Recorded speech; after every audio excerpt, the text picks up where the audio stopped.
겠고 남부지방과 제주도는 흐리다가 낮부터 점차 맑아지겠습니다. 일라디오 4시 경제뉴스 아나운서 이광용이었습니다. KBS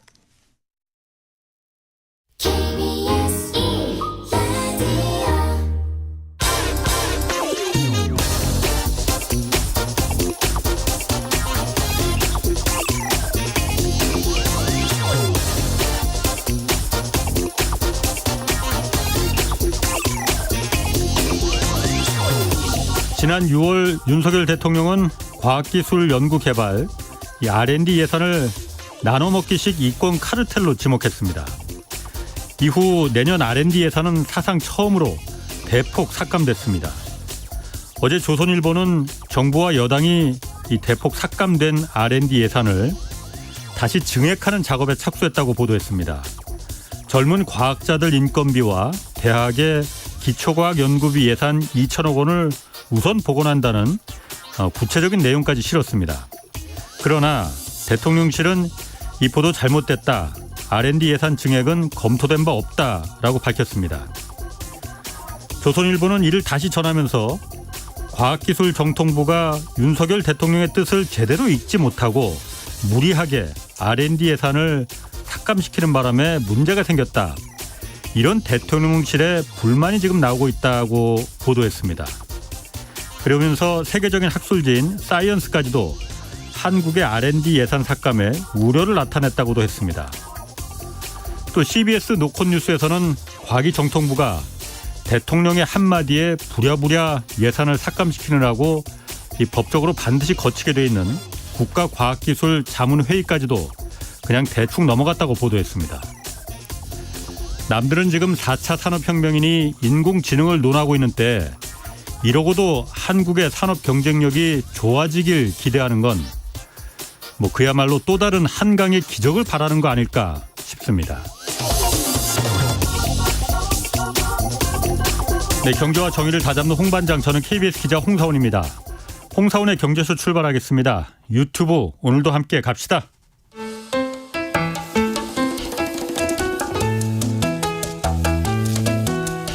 대한민국 최고의 경제 전문가만 모십니다. 어렵고 지루한 경제 프로그램은 거부합니다. 유익하고 재미있는 홍사운의 경제쇼. 네, 미국이 기준금리를 동결했습니다. 금리 인상이 그럼 이제 완전히 끝난 거냐? 이 부분에 대해서는 여전히 의문이 좀 많이 남습니다. 김두원 한성대 경제학과 교수 나오셨습니다. 안녕하세요. 안녕하십니까. 예상대로였어요. 미국 연준이 기준금리 동결했습니다. 일단 동결한 이유는 뭐라고 좀 나왔나요? 일단 동결했는데 이유보다 더 중요한 것은 시장이 냉랭하죠. 시장이? 네, 금융시장이 미국도 그렇고. 예상했던 거 아니에요? 예상했는데 냉담한 이유는 예상과 달리 기조가 최근에 뉴스 헤드라인상에 이런 얘기가 있더라고요. 매파적 동결. 매파적. 네, 그러니까 언밸런스하죠. 매파면 금리를 올리는 건데, 그렇지. 네, 금리를 올릴 것 같이 예고하면서 동결했다는 것입니다. 즉 동결을 했지만 여차하면 한 차례 올리겠다라고 예고를 했기 때문에 좀 더 불안감이 있고요. 안에 세부적으로 좀 뜯어보면 19명의 연준 위원들이 투표를 합니다. 올릴 거냐 말 거냐. 지난 6월 달에 19명 중에서 11명이 올린다라고 손을 들었어요. 근데 이번 9월 달에 한 명이 더 늘었습니다. 12명이 올려야 된다. 올해 한 차례 더 올리겠다라고 손을 들었어요. 그러니까 이번이 아니고 올해 안에. 네. 올해 이제 2번 남았거든요. 11월, 12월. 그렇죠. 그러다 보니까 다들 이제 인지하는 거죠. 기준금리 인상이 한 2년 동안 이어졌던 게 끝나는 것 같긴 한데 한 차례 더 올리긴 하겠구나라는 것이 일단 그것부터도 부담이고. 근데 올해는 어차피 다 지나가지 않았습니까? 그래서 대부분 이번 9월 FOMC의 가장 중요한 포인트는 내년도를 어떻게 바라보냐였는데 지난 6월 달까지만 하더라도 내년도의 금리를 한 100bp 정도 낮추겠다. 1.0%포인트를. 네. 그러면 보통 우리가 0.25씩 낮추니까 한 4번 낮추겠다. 그럼 분기에 한 번씩은 낮춰주겠다라는 것이 컨센서스였는데 이번에 어떻게 됐냐면 그 절반을 딱 삭감시켰습니다. 0.5. 네. 그러다 보니까 이제 어떤 식의 두 번째 불안감이냐면 100bp 내린다더니 0.5밖에 안 내리고 그러면 지금 5.5% 정도 되니까 5% 금리를 1년 동안 봐야 되는 거야. 이런 우려감이 이제 셈법이 완전히 바뀌는 거죠. 이번에 올리진 않았지만은 내리기는 틀렸네. 이 생각이라는 거예요. 그렇죠. 그런데 이게 제 보면은 작년부터 그러니까 월가의 시장 자본가들이나 아니면 그 투자은행들이나 이쪽에서는 작년에도 계속 올해 상반기 중에 미국 금리 분명히 피벗이니 뭐니 해갖고 내릴 것이다. 다들 내릴 확률이 뭐 거의 100% 다 얘기했었잖아요. 맞습니다. 지금은 그런데 오히려 내리는 건 고사하고 더 이상 올리지는 않았으면 좋겠다. 이걸 지금 전망하고 있는 거잖아요. 그러면은 그 전문가들이라는 사람들이 예상했던 게 분석과 예상이 아니고 요청사항 아니면 기대사항 아니었습니까? 이제 가정이 중요한데요. 결론적으로 표면적으로 보면 금리를 올릴 거냐 낮출 거냐라고 귀결되지만 그 안에 과정이 있는데 그 과정이 뭐냐면 성장이 좋아질 거냐 안 좋아질 거냐 물가가 높아질 거냐 안 높아질 거냐를 따르는 거예요. 그런데 대부분 지난해 연말까지만 하더라도 미국의 금리가 5자를 본다는 것은 거진이 20, 30년 만의 일이기 때문에 이거 부러진다. 그래서 실제 성장률도 위태위태했었어요. 심리지수도. 그러다 보니까 올리긴 고사하고 내릴 거고 성장률이 꺾어질 거다. 부러질 거다라고 봤는데 그럴 때마다 미국의 중앙은행장 아니면 재무부의 옐런 장관은 아니다. 미국은 튼튼하다. 그러면서 계속 성장률을 높여왔단 말이죠. 이번에도 성장률을 올해 1% 성장할 거로 보고 있었는데 더블로 2% 성장할 거라고 높여놨어요. 그런데 그 부분까지는 우리가 다 이해할 수 있었어요. 왜냐하면 이틀 전에 OECD에서 수정 경제 전망이 나왔는데 힌트를 약간 흘린 거죠. 올해 성장률을 다 높여버렸어요. 그러니까 힌트를 줬는데 문제는 내년도였습니다. 내년도 전망치가 올해 높이면 자연스럽게 내년은 낮아져야지 기본 플랫인데 요번 간밤에 어떻게 됐냐면 올해는 2%로 확 높여놓고 내년도 1.1에서 1.5%로 확 높여버린 거예요. 그렇고 내년에 기준금리를 100bp가 아니고 절반밖에 못할 거야 라고 하니까 여차하면 경기 침체가 아니고 경기가 너무 좋아져서 금리가 5% 수준에서 내년 1년 내내 갈 수도 있겠다. 이런 불안감이 있는데 그래도 경제학자 중에서는 아직까지는 그거는 파월 의장의 희망사항이다. 파월 의장의 제가 봤을 때는 오히려 파월 의장도 희망하는 바가 있긴 있겠지만은 월가나 투자은행들의 분석이라고 한 게 분석이 아니고 거기야말로 진짜 희망사항 아닌가. 여태까지 올해 지금 어쨌든 나와 있는 결과로만 보면은 올해 상반기에 분명히 내릴 것이다라고 다 기대인지 요청사항인지 분석인지 모르겠지만은 그거 완전히 틀렸잖아요. 그리고 결과적으로 그거 하라고 그 사람들이 그렇게 똑똑한 사람들이 그거 분석하는 거잖아요. 원래. 공부도 많이 한 사람들이고. 그냥 요청사항 아니었냐. 정부에다가 미국 금융당국에 내려야 돼. 우리가 돈 벌려면 정부가 좀 협조 좀 해줘 한 그런 요청사항 아니었느냐. 미국 국민들이 물가가 올라서 죽든 말든 우리 자본가들이 좀 먹고 살자 이제. 돈 좀 벌자. 이걸 요청한 거 아니었습니까? 파월의 요청사항이 아니고. 서로 간에 기대가 좀 있었던 거죠. 왜냐하면 흔히 약간의 이제 전문가스럽게 얘기를 하면 각각의 포지션에 따라서 원하는 바가 있기 때문에 거기에 노티스를 한 것이죠. 알겠습니다. 그러면은 이번에 어쨌든 동결을 했단 말이에요. 그리고 이제 올해 남은 기간 이제 2번 있는데 한 번 정도 더 높이겠다라는 뉘앙스를 아주 강하게 이제 한 거잖아요. 맞습니다. 금리를 높이겠다는 거는 물가가 잡혔으면은 높일 이유가 없는 거잖아요. 물가가 지금 안 잡히고 있다고 보는 거죠, 그러면은.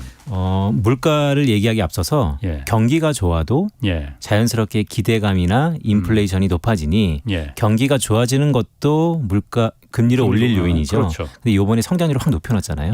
그리고 내년도도 성장률을 높여놨잖아요. 그러니까 복선은 깔아놨습니다. 그러니까 경기가 좋아지니까 물가도 같이 내려가기는커녕 더 올라가겠네. 일단 그럴 가능성이 있고 물가가 잡히긴 잡히는데 우리가 다 알고 있는 최근에 부쩍부쩍하고 있는 유가. 이 유가가 결국 어느 시차에 어느 시점에 다시 한번 이 기대 인플레이션이라고 하는 비용 상승에 대한 우려를 높일 수 있다라는 여지를 여전히 두려워하는 것이죠. 유가는 좀 이따 얘기를 하기로 하고 미국의 경기는 그러면은 이렇게 5.5%면은 이게 사실 절대적으로 높은 건지 낮은 건지 이제는 사실 판단하기가 좀 아주 모호합니다. 그런데 어쨌든 이 정도에도 계속 기준금리를 이렇게 올렸는데 미국의 경기는 왜 안 죽는 겁니까 도대체?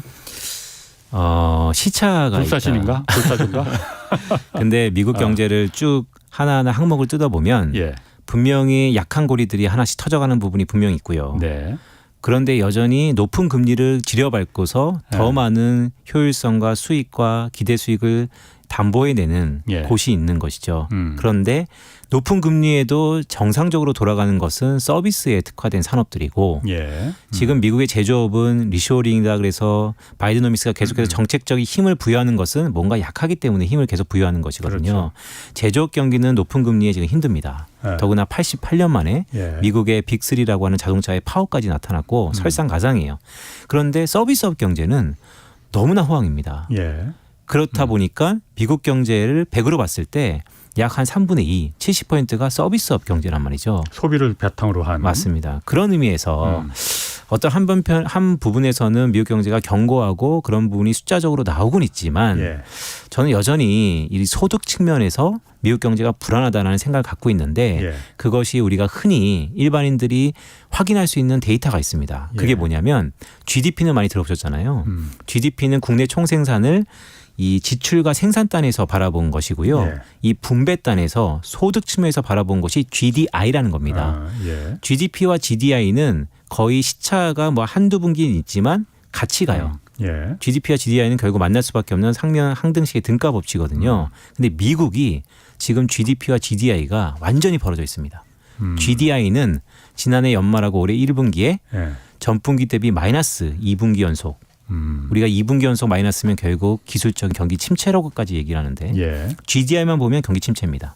근데 GDP는 오히려 뭐 3분기에 아틀란타 연준이라든지 지역 연준에서는 올해 5% 이상까지 성장할 거다라고 얘기가 나오고 있어서 그래서 이제 모든 사람들이 여기에 베팅하는 거죠. 결국 둔화되고 있는 GDI가 GDP를 따라 올라갈 것이다. 괜찮다라고 보는 사람이 있고 또 한편으로는 GDP가 너무나 오버 에스티메이트 과대 추정돼 있다. 이게 GDI처럼 따라져 내려올 것이다. 라고 보는 사람이 있습니다. 저는 후자입니다. 왜요? 미국의 소득 측면에서 GDI가 GDP보다는 좀 더 피용자 모수라고 해서 임금이 들어가 있는 데이터이거든요. 미국에서 임금이라는 것은 결국 소득이고 그 소득은 소비의 근원이기 때문에 조금 더 미국 경제에 대해서 설명력이 있지 않을까라는 생각이 갖고 있습니다. 그게 내려갈 거라는 거예요, 그러면은? 이미 2분기 연속 침체고요. 마이너스를 보고 있고 감소하고 있고 근데 그게 시차가 있어요. GDP는 2분기께 발표됐는데 GDI는 아직 2분기에 발표 안 되고 있어서 지금이 약간 깜깜이 소식인 거죠.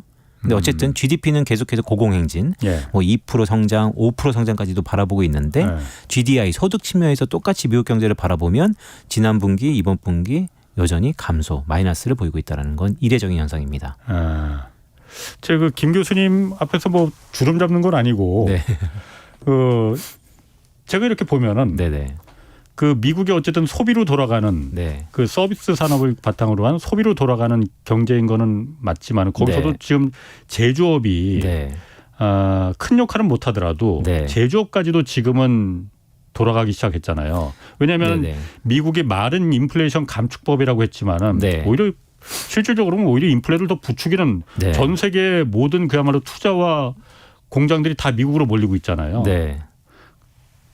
반도체 법도 마찬가지고 한국도 물론 지금 미국에 엄청난 금액을 좀 투자로 지금 공장 짓게다 들어왔고 공사판이고 전역이 맞습니다. 그러면은 당연히 일자리도 더 늘어날 테고 투자가 늘어나니 모든 미국의 자금이 풍부해질 테고 그러면 서비스업까지도 앞으로는 더 좋아질 거 아니냐 나빠지는 게 아니고 선순환 제조업까지도 그렇죠. 거기서 이제 되게 중요한 게 지금 뭐 인플레이션 리덕션 액트, 인플레이션 감축 법안, 리쇼어링, 뭐 반도체 이런 특화법 이런 것들이 전부 미국으로 투자해라라는 것이잖아요. 거기는 우리가 일부 확인되고 있고 여러 가지 기업들의 행동이 나타나고 있습니다. 그러니까 수주가 들어가고 있는 것이죠. 그런데 더 중요한 건 우리가 미국의 제조업 지표들 중에서 그 부분을 보는 이유는 그래서 제조업 고용이 증가했느냐. 그게 핵심인데 미국의 노동통계국에서 발표하는 제조업 고용은 줄어들고 있습니다. 그 부분이 아니, 지금은 줄어들고 있지만 지금 공장 짓고 있는 중이라서 줄어들고 있지만 이제 짓고 나면은 늘어날 거 아니에요. 근데 그게 이런 거죠. 과거에는 노동 집약적인 산업들이 많았기 때문에 자연적으로 증가하겠죠. 그런데 이제는 반도체나 배터리는 그런 산업은 아니라 이거죠. AI라는 게 글쎄요. 이제는 그럴 수 있겠네. 역시 함부로 주름 잡으면 안 되겠다. 근데 충분히 뭐 의미 있는. 그러면은 유가도 다시 한번 얘기를 할게요. 유가가 지금 네. 오늘은 약간 좀 내리긴 했던데 네.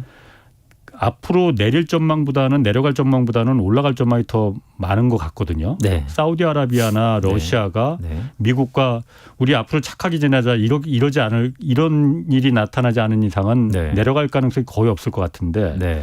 이 부분 때문에라도 금리가 네. 물가가 네. 네. 내려갈 가능성은 네. 지난달에도 시작했어요. 네. 이거는 다음 달에도 그렇고 앞으로도 계속 더 올라가는 거 아닌가. 네. 과거에도 우리 그런 경험이 있습니다. 1970년대, 80년대. 맞습니다. 네. 그 상황을 미국 연방준비제도도 매우 우려하는 거 아닙니까?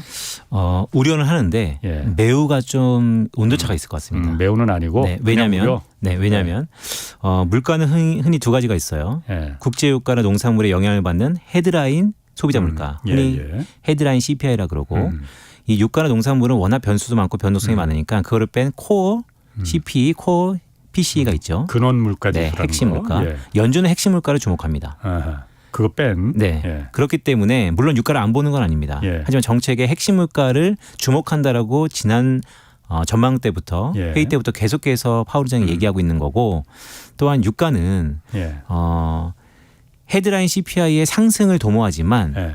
핵심 물가 지수에 영향을 미치는 것은 헤드라인보다는 좀 덜하다. 예. 네, 그런 게 있기 때문에 예. 물론 유가가 오르는 게 뭐 물가를 아예 뭐 낮춘다거나 그런 요인은 아니지만 미국의 중앙은행이 예. 우리가 생각하는 것보다 매우 그것을 심도 있게 다뤄봐서 정책을 바꿀 정도의 스탠스는 지금은 아니라고 그들이 얘기를 하고 있습니다. 1970년대 네네.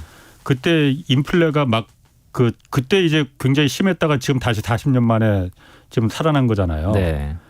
그때도 네. 그 인플레가 일어난 근본적인 원인은 네. 중동에서 전쟁이 터져서 네. 오일 쇼크 때문에 발생한 거잖아요. 두 번의 오일 쇼크가 있었죠. 네. 그런데 아무리 미국 연방준비제도가 이거 오늘 내가 너무 주름 잡는 거 아닌지 모르겠는데 제 말이 틀린 거 있으면 틀렸다고 말씀해 주셔야 알겠습니다. 돼요. 네. 그냥 저는 그냥 주소들은 네네. 피상적인 지식이기 때문에 네네. 미국 연방준비제도가 지금 석유값 올라가는 거 네. 그거 별로 신경 안 써도 될 것 같아. 이게 핵심 물가는 이 석유나 곡물가를 제외한 다른 물가는 지금 안정되고 있기 때문에 이렇게 금리를 건드려서까지 금리를 더 올리거나 뭐 이렇게까지 해서 잡을 필요는 없을 것 같아. 네. 라고 하기에는 네네. 과거 우리 1970년대 그 경험도 있고 네. 또 석유가 안 들어가는 게 어디 있으면 아무리 석유가 과거의 에너지를 하더라도 네. 석유가 에너지로만 쓰이는 건 아니잖아요. 맞습니다. 하다못해 모든 플라스틱부터 해서 우리 생활에 모든 게 다 석유잖아요. 맞습니다. 이거 가격이 정말 지금 계속 올라가고 있는데 네. 이걸 갖다 그냥 무시하고 지나간다는 건 제가 좀 잘 이해가 안 가는데. 네. 일단은 중앙은행이 이런 얘기를 하죠. 네. 여러 가지 이제 워킹 페이퍼 관련된 연구 보고서에서 WTI 그러니까 국제 유가가 예. 배럴당 100불을 넘으면 예. 1년간 미국의 소비자 물가 상승률에 예. 0.9%포인트 상승 효과가 있습니다. 예. 그러니까 한 1% 연간으로 높이는 효과가 있어요. 예. 생각보다 크지는 않습니다. 한국은 훨씬 크거든요. 예. 예. 네, 그렇게 일단 그 정도 효과가 있어서 예. 높이는 효과가 있는데 문제는 70년대에 에너지가 갖고 있는 파급력과 아하. 지금이 갖고 있는 파급력이 완전히 다르다라고 생각을 하고 있는 거고 물론 과거의 에너지원이라고 말씀을 주셨었지만 예. 대체제가 꽤 있다는 것이죠. 예. 그리고 두 번째는 지금 미국이 얘기하는 국제 유가가 공급 측면에서 지금 불안감이 나타나고 있는데 그렇죠. 그런 부분들은 해결책이 있긴 있다. 왜 해결책이 있냐면 미국이 계속해서 얘기하는 엊그저께 9월 FOMC 바로 직전에 바이든의 비축유 그러니까 쌓아놨던 전략 비축률을 풀어내는 거. 근데 그건 사실 조삼모사입니다. 왜냐하면 풀어내면 언젠가는 다시 채워야 되니까요. 그거 지금 다시 쌓아놓지도 않았던데 보니까. 맞습니다. 그런데 그 풀어놓을 것도 별로 없는 것 같은데. 근데 더 중요한 건 예. 미국의 전략 비축률가 얼마나 있는지는 그 누구도 모릅니다. 우리가 추정만 할 뿐이지. 그거 다 추정치에 나오는 게 절반밖에 안 남았다는 거 다 추정치예요? 그거는 미국에서 공급적으로 EIA에서 배짱하지 어느 부분에 어떻게 있는지 100% 신뢰할 수 없어요. 단 그 전략 비축률 카드를 왜 쓰냐? 예. 그거는 그야말로 기대감 조성입니다. 말로. 네, 언제든 우리가 보이지 않는 손이라고 하고 예. 또 옛날에 버냉키 뿐만 아니고 그 여전에 뭐 22 유럽의 중앙은행 총재들이 예. 어떤 걸 해결할 때 진짜 행위는 하지 않지만 예. 할 수 있게끔 만들어둔 예. 싸우지 않고 이기는 법 이런 것들의 하나거든요. 예. 그래서 미국은 유가가 오르는 게 불안하긴 한데요. 예. 그래도 자신은 있다. 공급 측면에서의 불안감은 자기가 해결할 수 있다라는 뉘앙스는 갖고 있습니다. 그게 해결이 될지 안 될지는 모르겠으나.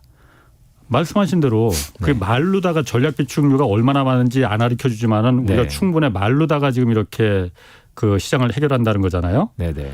그런데 그 부분이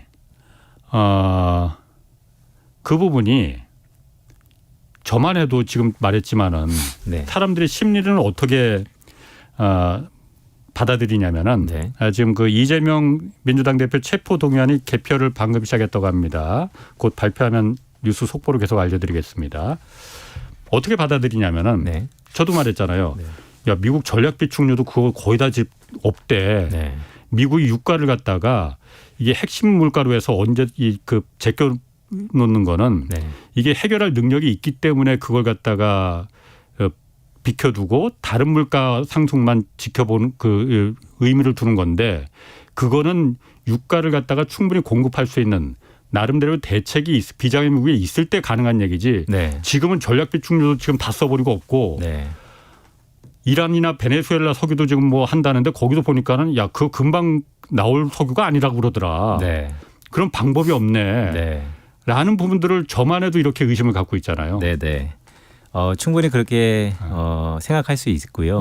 그런데 우리가 간과하고 있는 건 미국의 셰일 혁명 이후에 중동이 왜 이렇게 똘똘 뭉치는가를 보면 중동이 가장 두려워하는 미국의 전 세계적인 제1의 산유국과 수출국이 된 이 마당에 결국 미국이 여러 가지 정치적인 문제로 인해서 다시 뒤로 돌아가지는 않겠지만 여차하면 돌아갈 수도 있는 거거든요. 그러니까 제가 볼 때는 이 공급 측면에서의 해결은 충분히 미국 정부의 선택의 문제다라는 생각을 하고 있습니다. 물론 유가가 올라가는 게 지금 미국의 상황이나 정책을 휘두르는 데 있어서 상당히 불안하고 어려운 국면에 들어간 건 맞지만 그래서 그거 유가의 잠깐의 반등 아니면 기조적인 반등을 가지고 뭔가 통화 정책을 펼치는 것은 아니다라고 하는 게 간밤까지의 미국 정부의 스탠스인 것이죠. 그렇군요.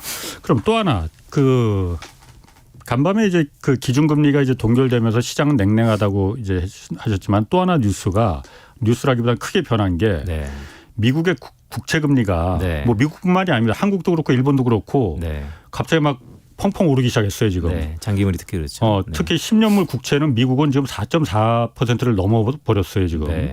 이게 뭐 2007년 이후에 지금 최고치를 다시 갱신을 했는데. 흔히들 채권 시장이 제일 똑똑하다고 하더라고요. 채권 시장이 그거 가는 거 보면은 경제가 어떻게 돌아갈지 금리가 어떻게 돌아갈지 잘 알 거다라고 얘기를 하는데 장기 국채가 이렇게 막 그 껑충껑충 뛰어 올라간다는 건 미국 국채 가격이 껑충껑충 폭락하고 있다는 얘기잖아요. 이거는 뭘 의미하는 겁니까? 두 가지를 의미하는 거죠. 말 그대로 일단 장기 금리가 올라간다는 거. 우리가 단기 금리는 거의 비용 측면에 가깝다고 해석을 하고요. 장기 금리는 비용 플러스 프리미엄이라 그러는 여러 가지 기대감이 기업으로 하여금 매출과 투자와 기대와 여러 가지가 다 짬뽕된 것입니다. 따라서 장기 금리는 흔히 비용 플러스 성장에 대한 기대감이 나와 있는 금리다라고 우리가 해석을 하는데 장기 금리가 오르는 게 물론 기준금리가 계속해서 오르고 있어서 그만큼 올랐기 때문에 별 우리가 실효성이 없어 보이지만 미국의 성장에 대한 기대가 높아진다라고도 해석을 할 수 있어요. 더구나 간밤에 미국의 중앙은행이 성장률을 다 높여놨지 않습니까? 지금 금융시장이 휘둘리는 것은 금리가 너무 높은데 성장이 정말 미국 정부의 중앙은행의 의중대로 저렇게 견고하게 갈까? 그런데 이게 시간이 지나서 한 6개월 뒤에 생각보다 미국 경제가 견고하구나라고 한다면 저는 오히려 되게 호재로 받아들일 가능성이 있어 보입니다. 그래서 종이 한 장 차이고요. 근데 지금 시점에서 보면 일단 장기 금리의 상승은 성장성을 담보한 상승이라는 게 하나 있고요. 두 번째는 채권 가격은 어떻게 될 것이냐. 금리와 채권 가격은 반대이기 때문에 채권 가격이 미국 국채가 채권 가격이 내려가면 누가 가장 안 좋을까요? 채권을 갖고 있는 사람은 안 좋고. 앞으로 채권을 살 사람은 좋겠죠. 앞으로 살 사람은 싸지니까. 그런데 미국이 지금 정부가 스탠스 포지션이 채권을 가지고 있는 포지션이 좀 클까, 아니면 이제 앞으로 사야 되는 자금을 모아야 되는 포지션이 클까가 좀 셈법이 다를 것 같습니다. 그때 금리 채권 가격의 하락을 바라보는 스탠스가 재무부, 특히 미국의 재무부가 다르다는 것이죠. 그런 의미에서 보면 물론 한 국가의 자산 가격이 내려가는 거는 그냥 통틀어서 보면 좋을 건 없습니다. 가격이 내려가니까요. 예. 하지만 그 내려가는 것이 우리가 안전자산이라는 건 여튼 내가 여유가 생기거나 여차하면 무조건 사겠다. 예. 이건 항등식이잖아요. 예. 무조건 사겠다라는 목적 함수가 있었을 때 예. 지금 가격이 싸지면 지금은 기회가 아닐까요? 그래. 뭐 그렇죠, 물론. 네네. 그럴 수 있습니다. 네네. 그럼 오히려 미국채에 대한 유인이 이 시점에 좀 더 나타나지 않을까? 라는 생각으로 해석할 수 있을 것 같습니다. 그런데 지금 미국의 특히 장기 국채가 이렇게 폭락하는 거는 가격이 폭락하는 거는 네. 그러니까 수익률이 올라간다는 얘기잖아요. 네. 그건 말씀하신 대로 장기적으로 미국의 그 경기 전망이 좋을 거야. 맞습니다. 그렇게 해서 올라가는 건데 네. 지금 국채 가격이 이렇게 폭락하는 거는 네. 그런 전망보다는 네. 국채를 팔 데가 없으니까 지금 폭락하는 거 아니냐. 그리고 왜냐하면 시중에 미국 내에도 네네. 현금성 자산은 굉장히 많잖아요. MMF 엄청 많죠. 그러니까 MMF 단기 그 현금성 자산 시장도 돈은 많은데 네. 이렇게 국채 가격이 폭락했는데도 안 사잖아요. 네. 안 사는 거는 네. 저 더 떨어질 것 같아. 네네. 왜 더 떨어지겠느냐. 네. 중국도 안 사고 일본도 안 사고 네. 한국도 물론 안 사고 네. 미국 내에서 연준이라도 사줬었는데 연준도 이제 살 여력이 없다. 네네. 이 전망 때문에 네네. 안 사서 폭락하는 거잖아요. 네네. 그런데 이게 앞으로는 네네. 어디가 사줄 때가 나오겠느냐. 네. 나오겠습니까 이게? 두 가지죠. 하나는 국채를 발행하는 이유는 재무부가 뭔가 돈이 필요해서입니다. 예. 그런데 올해 필요한 돈의 일부 70% 이상을 이미 채워놨기 때문에 그렇죠. 그런 걱정은 지난 분기하고는 이번 분기가 좀 다른 것 같아요. 만약에 지난 분기면 기자님이 말씀하신 것처럼 꽤 위험해 보였었습니다. 예. 돈도 아직 모으지 못했는데 가격까지 폭락하고 낮은 가격에도 들어오는 입찰과 유인이 적었으니까요. 예. 그런데 한 분기가 지나고 보니 생각보다 그래도 한숨은 돌렸다라는 그럼 측면에서 재무부는 충분한 실탄을 그러니까 현금을 국채 팔아서 현금을 확보해 놓은 상태입니까? 그러면? 그렇죠. 근데 그 국채가 결국 MMF라는 단기 현금성 자금이 그대로 옮겨졌습니다. 한 3천억에서 6천억 정도가 빠져나가고 그대로 곳간에 채워진 걸로 데이터상이 나오거든요. 그러니까 결국 그 돈이 제로섬인데 이쪽에서 여기로 옮겨졌는데 금리의 차이에 의해서 옮겨졌다. 그래서 결론적으로 말씀드리면 국채 가격이 계속해서 폭락하는 것은 위험한 시그널이나 지금 국면에서의 하락은 지난 분기 재무부가 돈을 못 구해서 아니면 너무나 미국채를 아무도 살 수 없어서와의 해석하고는 조금 다른 측면이 있다. 지난 분기에 그런데 오히려 장기 국채는 4% 아래에서 굉장히 안정적이지 않았었어요? 그렇게 사줬으니까요. 아 누가 사줬으니까? 네. 그래서 그게 채워지지 않았습니까? 네. 그럼 지금 이렇게 제가 왜 미국 국채가 이렇게 폭락하는 걸 뭐 제가 걱정할 건 아니지만은 영국이 한번 망했잖아요. 그래서 작년에 그 트러스 총리가 그때 이제 그 잘못된 정책을 해갖고 영국 국채 가격이 폭락하면서 정권이 이제 뒤바뀌어 버린 거잖아요. 그러니까 미국도 이렇게 국채 가격 폭락하는 걸 미국의 가장 핵심이 이게 달러고 달러는 곧 미국 국채인데 이게 이렇게 망가지는 걸 그냥 놔둬도 되는 건가 미국이?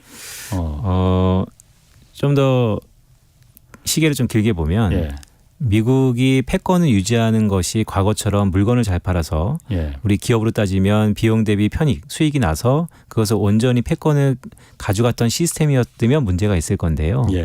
이미 2000년대 들어오면서 적자 재정을 크게 피면서 만성적인 적자에도 불구하고 패권을 금융 쪽 사이드에서 빚을 전가하면서 그 패권을 유지하고 있는 이 편국에는 불안감이 여전히 있지만 그것 때문에 미국이 망한다라고 생각하기에는 약간의 어폐가 좀 있지 않을까라는 생각을 갖고 있습니다. 그렇군요. 알겠습니다. 그러면은 지금 그 다시 기준금리 얘기로 돌아서 이 5.5%잖아요. 올해 올해 안에 한 번 더 올릴 가능성 높다 뭐 이 얘기도 하셨는데 기준금리 5.5%면 사실 이게 과거보다는 굉장히 높은 숫자죠. 그러니까 절대적인 숫자는. 그렇죠. 코로나 전에 비해서는 미국 경제는 이런 고금리를 당분간 내릴 것 같지 않은데 이런 고금리를 충분히 지금 견딜 만한 체력인지 일단 미국은 어떻습니까? 일단 시장이 바라보는 거와 그러니까 월가에서 바라보는 거와 행정부가 바라보는 게 여전히 동상이몽입니다. 행정부는 자신 있다라고 성장을 높여버렸고 월가는 되겠어라고 하는데 제 개인적인 생각을 말씀드리면 결국 금리가 높아져서 경제가 부러진다는 논리는 금리가 높으면 그만큼 유동성 측면에서 돌아다니는 시중의 유동성이 중앙은행이나 어디로 흡수됐기 때문에 시중의 유동성이 없다. 그래서 윤활유가 적다라고도 예. 볼 수 있거든요. 예. 근데 지금 미국은 유동성이 참 많아요. 예. 여전히. 네. 예. 예. 그래서 말씀드렸던 것처럼 미국 행정부의 편을 드는 건 아니지만 예. 생각보다 예. 이런 높은 금리에도 예. 부담은 있겠지만 예. 워낙 많은 유동성이 많은 것을 버퍼로 안고 가게 하는구나라는 생각을 갖고 있습니다. 그러니까 견딜 수 있다는 얘기죠. 그러니까. 네. 그러면 미국은 사실 그럴 것 같아요. 네. 지금 보면은. 그런데 미국은 견딜 수 있으니까 지금 금리도 지금 내린다는 얘기 속 들어가고 네. 오히려 더 올리느니 많이 이 얘기 나오는 거잖아요. 네.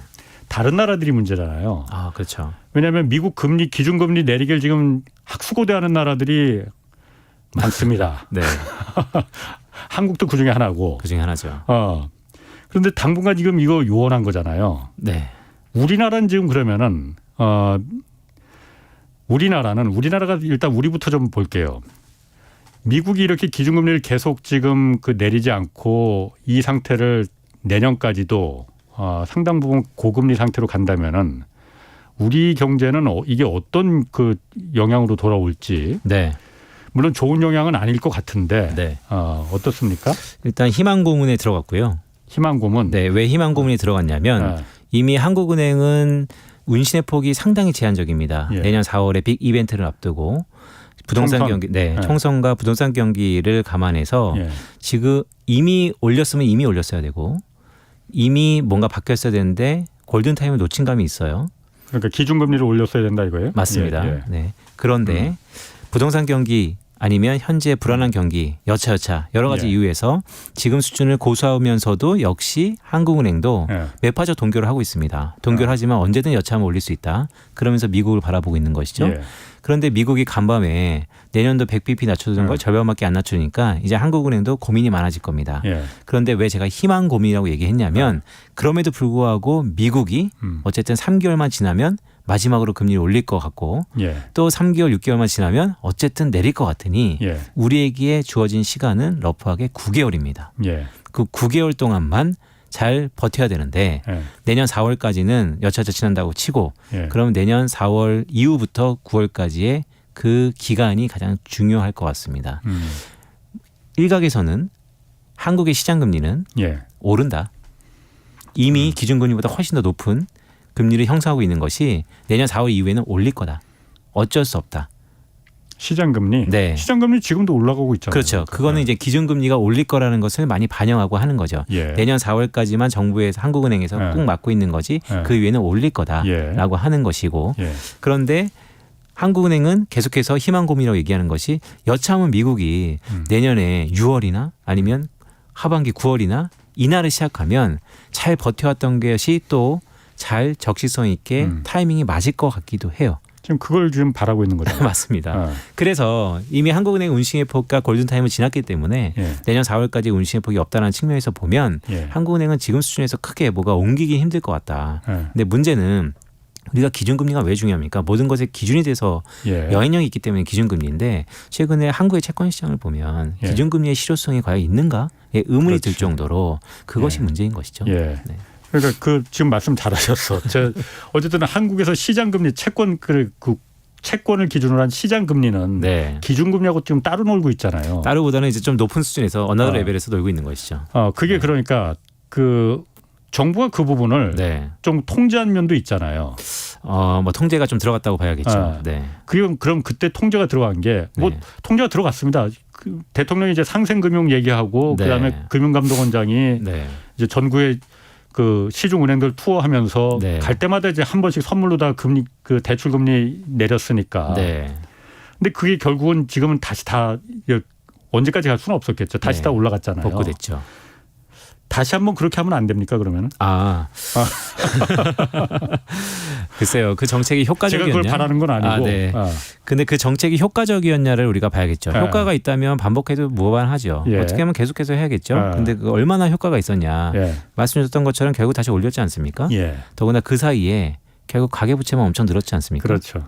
그러면 결국 이게 조삼모사와 비슷한 현상이 되고 있어서 반복될 수는 있겠지만 그게 실효성이 있었냐에 대해서는 약간의 의문이 있죠. 그러니까 그때 그 당시에 예를 들어서 그런 물론 꼭 그 시장 금리를 갖다가 정부가 통제해서 은행들 손목을 비틀어서 내리게 했기 때문에 가계부채가 늘었다. 그게 직접적인 건 아니지만 다른 여러 가지 그 정책적인 면도 있습니다. 네. 뭐 부동산 규제 맞습니다. 혜택이나 대출 규제 그 완화해 준 것도 큰 네. 몫을 했지만은 네.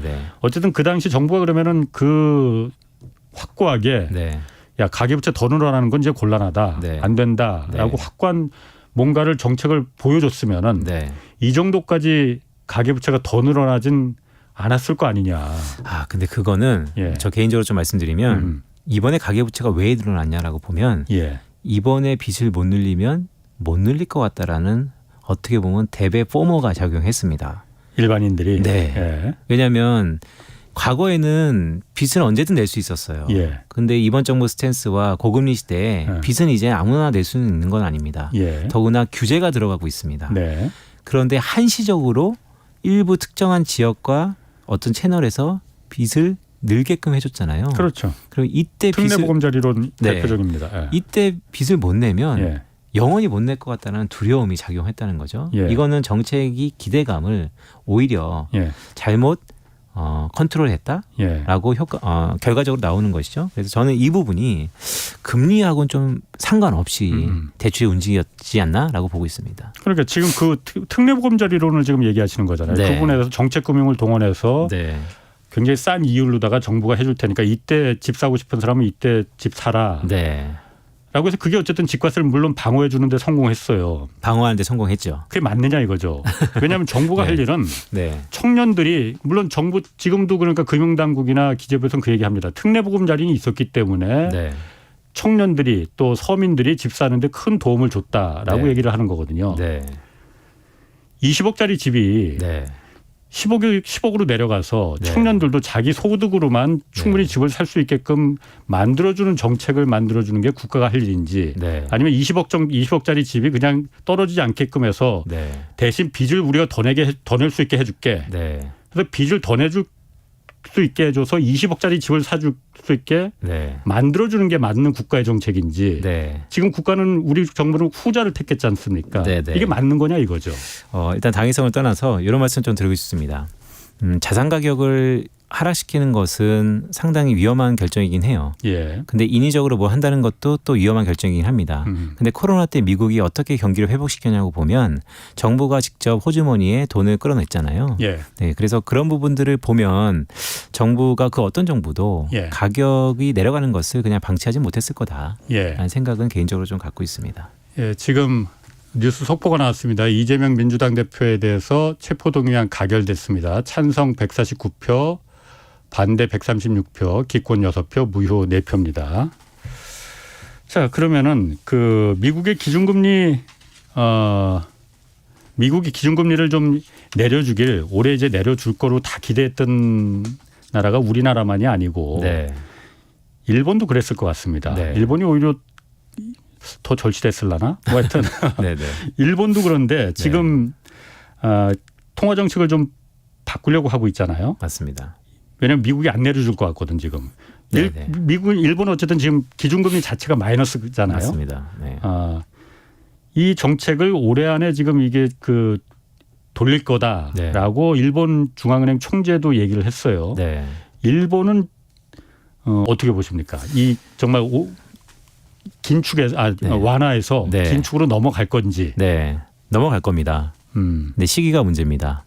일본은 자금의 총리가 과거 아베 이후에 예. 상당히 자신감이 있는 발언들을 하고 있죠. 예. 꼭 아베가 10년 전에 그랬으니까.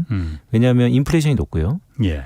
주가부터 북적북적 뭔가 다시 한번 변동성이 시작됐다라는 거. 정체된 일본 경제에 뭔가 요동치기 시작했다는 것이 예. 이제는 그 20년 30년 동안 이어졌던 이 완화적인 스탠스를 정상화 돌릴 타이밍이 왔다라고 간간히 발언을 하고 있습니다. 예. 그래서 실제 정상으로 돌아갈 것 같습니다. 근데 네. 문제는 그게 올해 될지 내년에 될지 그 시기적인 부분들도 약간의 전술 전략적인 차이가 있겠지만 예. 그냥 한 발짝 뒤에서 말씀드리면 정상화의 버튼이 아니 전환이 시작됐다. 언제 할지 그 버튼만 누를 바로 직전의 단계다라고 예. 보고 있습니다. 그럼 일본은 지금 10년 넘게 이렇게 초완화 정책을 마이너스 금리 정책을 택했었는데 네. 지금 와서 이걸 왜 다시 돌리려고 하는 겁니까? 두 가지죠. 마이너스 금리 정책을 썼던 이유가 우리가 흔히 아베노믹스라 그래서 일본 경제를 다시 한번 되살아보자. 잃어버린 20, 30년을 타개해보자라는 것이었는데 공교롭게도 내부적인 요인일지 외부적인 요인일지 일본 경제가 살아나고 있다라고 하는 것이 경제가 살아나면 굳이 마이너스 금리를 돈을 줘서까지도 국채를 팔아들고 자금을 가져오는 것 대신에 물론 일본 내부에서 국채가 대부분 소화되지만 이제는 정상화로 시장 논리로 들어간다라는 것이 당연한 수순이다라고 할 수 있겠죠. 또 한 가지는 네. 그건데 그 문제는 그렇게 됐을 때 저는 이 외환 시장에서의 큰 흐름이 되게 중요해 보여요. 왜냐하면 우리가 10년 동안 한 1년, 2년 마이너스 금리가 아니고 꽤 오랜 기간 마이너스 금리가 한다는 것은 그냥 어느 순간 당연히 상수가 이제 변수가 아니고 상수가 된 거잖아요. 그러니까 엔캐리. 네, 엔캐리의 이 수많은 자금들이 고민이 많아지는 거죠. 해외에 있는 그러니까 일본 자금들이 그것도 그렇고 계속해서 롤오버가 아니고 단기적으로 나오는 이 엔캐리 자금들. 더구나 지금 엔화 엄청 싸지 않습니까? 계속해서 엔캐리의 유인이 높습니다. 일본은 엔화를 빌려서 어디든 투자해도 마이너스니까 무조건 남는 거죠. 그런데 어떻게 보면 이 노다지 비즈니스가 지금 삐걱삐걱거리고 더 이상 올해 연말 아니 내년 초에는 이걸 못하게 된다라고 한다면 그것으로 연명했던 어떤 큰 기관들이나 어떤 자금들은 플랜 B를 마련해야 될 텐데 저는 그 플랜 B가 어딜까가 연말 연초에 큰 변화를 일으킬 수 있는 또 다른 전략적인 선택이 아닐까라고 보고 있는데 그것도 한국과 다 연관된 국가일 가능성이 크다는 생각을 개인적으로 갖고 있습니다. 그 제가 잘 이해 못 하겠는데 그러니까 플랜 B가 있는 게 어디 위치가 어디냐 그게 무슨 말이에요? 그러니까 엔캐리를 할 수 있었던 가장 큰 이유는 일본 경제는 계속해서 안 좋다. 일본 중앙은행은 계속해서 완화적인 정책을 필 것이다. 일본 엔화는 계속해서 약할 것이다. 이 3박자잖아요. 그럼 최근에 그런 3박자가 딱 맞아떨릴 수 있는 국가 중에 하나는 또 중국이네. 네, 저는 중국입니다. 인민은행이 계속해서 완화적인 정책을 핀다라고 밑빠진 독이지만 계속해서 유동성을 풀고 있고 중국의 경제는 일본처럼은 아니지만 이젠 중진국 함정이라 그래서 성장률은 둔화될 수밖에 없고 더구나 거기에 결과선상에서 지금 위안화는 달러 대비 7이라는 것이 이제 노말이 됐고 그러면 엔캐리가 처음에 자리하고 했던 그 3박자 요인이 중국한테 똑같이 나타나는 거 아닌가. 그럼 위안 캐리 트레이드가 되는 건가요? 위안 캐리 트레이드 가능성이 꽤 높아 보이고 그렇다면 저는 한 발짝 더 나가서 그게 우리 한국 경제에 어떤 영향이 있을 것인가. 자금적인 측면에도 영향이 있겠지만 그냥 단편적으로 얘기하면 원하는 위안화의 대리변수 플럭스입니다. 접근성도 그렇고 규모면에도 그렇고. 그런데 위안 캐리는 위안화의 약세 압력을 계속해서 높일 것이거든요. 그러면 원화도 이제는 우리가 달러 대비 1,100원, 1,000원 밑에 세상이 있었던 것을 교과서에서 확인할 정도로 요원해지지 않을까라는 생각도 갖고 있는 것이죠. 그런 면에서 그럼 일본의 그 기준금리를 그럼 이 마이너스에서 플러스로 이제 플러스까지 아니고 제로로까지만 돌린다 하더라도 말씀하신 대로 그러면 엔캐리 싼 엔화를 통해서 다른 나라에 투자했던 그 돈들이 다시 일본으로 돌아간다는 얘기잖아요. 그래서 엔고가 된다는 얘기고. 그렇죠. 한국에도 지금 그런 엔캐리 자금들이 엔을 이용해서 들어온 자금들이 많이 있습니까? 과거에 SBI라 그래서 뭐 일본 업체를 좀 얘기해서 그렇지만 한 10년 전일까요? 우리나라의 그 P2P 대출부터 시작해서 일본계 자금 부동산 쪽에 상당히 들어왔었는데 최근에 약간 좀 나갔다가 그래도 어느 정도 잔존하고 있는 건 사실이죠. 규모가 그렇게 큰지는 얼마나 큰지는 온도차에 따라 좀 다르지만. 그럼 그렇게 뭐 일본이 다시 통화를 갖다 긴축으로 그 초완화 정책에서 이제 다시 긴축으로 돌린다 하더라도 우리 경제에 그렇게 큰 영향은 뭐 표면적으로 나타난 건 없겠네요. 그러면. 그게 표면적으로 보면 관계가 그래 보이는데 저는 항상 일본의 통화정책 정상화는 저번에도 제가 한 2달 전에도 와서 아까 말씀드렸는데 일본의 정상화는 항상 위기를 촉발했다라는 교훈이 우리가 경험적으로 있어서 전 세계에. 그래서 이번에도 일본의 그 수많은 엔캐리 자금들이 포지션이 방향성이 바뀌는 거잖아요. 그러면 그 해외 투자했던 자금이 일본으로 갈지 아니면 그게 다른 나라로 갈지 어디로 갈지 만약에 대부분 신흥국에 투자했을 텐데 왜냐하면 고금 금리 스프레드를 하는가 신흥국에 했을 거잖아요. 근데 신흥국이 지금 외부 자금이 빠져나가면 자생력이 있는 신흥국이 있겠는가. 미국은 미국으로 계속 돈을 빼가고 있고 그 이면에 채워졌던 일본계 자금들이 다시 다 빠져나가서 다른 데로 간다면 신흥국이 또 휘청휘청해서 네, 그런 신흥국의 경기 침체 우려를 좀 더 높이는 거 아닌가라는 생각을 갖고 있는 거죠. 신흥국은 그렇다지 우리나라는 신흥국이 휘청휘청 그러면 한국도 전반적으로 제가 볼 때는 무역 의존도라든지 이런 부분들에 상당히 여파가 있을 것 같고 여기서 얘기하는 신흥국이 중국이 아닐 가능성 저는 중국일 가능성도 상당히 있다라는 생각을 갖고 있는 것이죠. 그렇군요. 그럼 일본이 지금 그 통화 정책을 바꾸면은 여태까지 바꾸지 못한 거는 일본이 정부 부채가 워낙 그 뭐 GDP 250%나 되니까 워낙 많으니까는 지금도 국채 이자 갚는데 뭐 들어오는 세금의 4분의 1을 쓴다고 하는데 여기서 다시 금리가 올라가면은 국채 금리나 뭐 이런 게 올라가면은 그 이자 갚는데 더 많은 돈을 정부가 아예 쓸 돈이 없어진다. 그거 무서워서 지금 이러지도 저러지도 못하는 상황이라고 했잖아요. 그럼 지금 올린 거는 지금이 마지막 기회라고 생각하는 거니까 왜냐하면은 일본 경제가 요즘 좀 좋잖아요. 그러니까 이 정도면은 버틸 수 있다. 들어오는 세수나 이런 부분이 충분히 커버할 수 있다라고 생각을 하는 겁니까? 일단 두 가지죠. 구조적으로 일본 국채는 일본 자국 내에서 소화하는 게 꽤 큽니다. 일본 국민들이 대부분 소화하는 게 요즘은 외국에도 많이 나가 있다고 그러던데. 근데 포지션은 거의 일본이 절대적입니다. 70% 이상이고요. 두 번째는 일본이 정상화되는 것은 모든 정책 위반자이거나 정상화가 말 그대로 정상입니다. 정상. 지금은 비정상 구간이 꽤 오랜 기간 지속된 거거든요. 마이너스 금리면 돈의 값이 적고 망할 기업도 살려주고 그러면 사람들이 일할 유인이 떨어지고 전반적으로 고령화 시대에 정체되어 있는 모멘텀이 줄어드는 거 아닙니까? 이거를 정상화 돌릴 수 있는 마지막 기회다라고 생각을 하는 것이죠. 마지막으로 지금 그 오늘 환율도 좀 알아봐야 됩니다. 환율이 오늘 원달러 환율이 엄청 뛰었잖아요. 9원 정도 아까 뜬 걸로. 그래요? 좀 내려갔네. 그래도 낮보다는. 아까 14원인가 뭐 그렇게 올라갔던데. 환율은 그럼 아까도 잠깐 말씀하셨지만 지금 이렇게 1,300원대가 아예 고착화되는 겁니까? 그럼 이거는? 달러가 꽤 강하죠. 오늘 연준의 FOMC를 보면 더 강해질 룸이 있죠. 달러가 강하면 원화는 약합니다. 그거는 상대적인 개념이고 그러면 그 국가의 통화는 그 국가의 펀더멘탈을 반영한다는 측면에서 한국 경제가 좋냐라고 하면 이틀 전에 발표하는 OECD는 한국 경제 수정 전망치를 바꾸진 않았어요. 그래도 여전히 부진하다. 그래서 원화가 강해질 요인이 저는 별로 없다라는 생각을 계속해서 갖고 있습니다. 그럼 원달러 환율은 더 올라갈 가능성이 그럼 높은 거예요, 그러면? 여기서 멘트는 지금의 달러 원 대비 1,300원이 이제는 저항선이냐 지지선이냐 얘기가 많은데 어느 정도 의미 있는 꽤 평균적인 수준에서 수렴할 가능성이 있어 보인다는 생각을 갖고 있습니다. 근데 제가 한 가지 좀 이해가 안 가는 게 뭐 제가 한두 가지는 아닙니다만은 미국 국채 가격이 하락하고 있잖아요.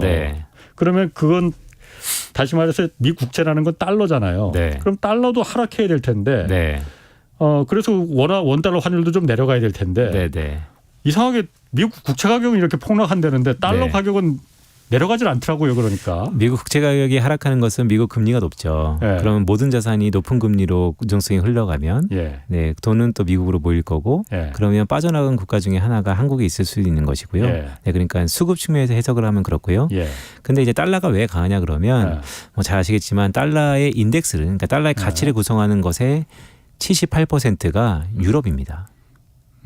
유로와 스위스, 스웨덴 그러니까 제페니스 옌하고 캐나다를 제외한 6개 통화 중에 4개가 다 유럽 지역이에요. 그러니까 유럽이 78%를 설명해요. 그러니까 80%가. 그러니까 달러는 결국 유럽 경제가 어떻게 되냐에 따라서 달라지는데요. 유럽 경제는요. 뭐 전쟁 때문에 그런 것도 아니지만 최근 독일 경제가 리세션에 들어간다는 얘기가 있잖아요. 마이너스 성장 계속이에요.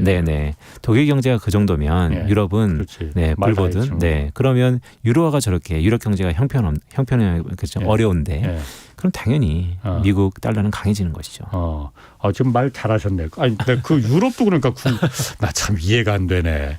유럽이 지금 독일이 그야말로 마이너스 성장을 달릴 정도로 형편없잖아요. 경기가. 그럼 오히려 완화를 해줘야 될 텐데 유럽도 중앙은행이 지난주에 기준금리를 오히려 또 올려버렸잖아요. 맞습니다.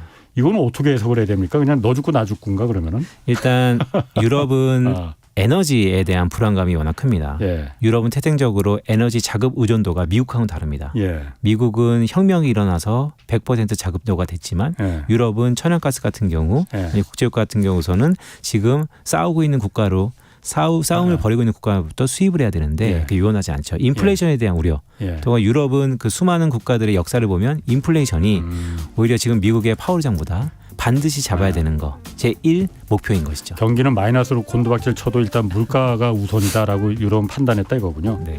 알겠습니다. 김두원 한성대 경제학과 교수였습니다. 고맙습니다. 고맙습니다. 오늘 아주 재밌었습니다. 고맙습니다. 네, 지금까지 경제와 정의를 다잡는 홍반장 홍사원의 경제쇼였습니다.